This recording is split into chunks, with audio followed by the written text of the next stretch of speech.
Hey students, this is Sarah from the AVID Learning Success Center, and today's tip has to do with how to minimize distractions when you're studying. And I don't know about you, but when I'm trying to get things done, it seems like that's the time when my phone is constantly going off with phone calls and notifications for messages. So what you can do is use your phone as a tool to minimize distractions. So you can take your phone and set it to Do Not Disturb or airplane mode. And then set a timer, and that'll be the amount of time you're going to study and do your work. I think 45 to 50 minutes is really optimal. When your timer goes off, you can take a break. You can check your messages, get up, walk around, grab a water, grab some coffee, give your brain a break.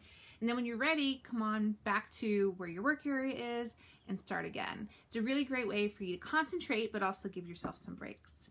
I hope that helps. For more of these tricks and tips to help you with your studying, make sure you go to mhcc.edu/avid and look under student resources. Have a great day.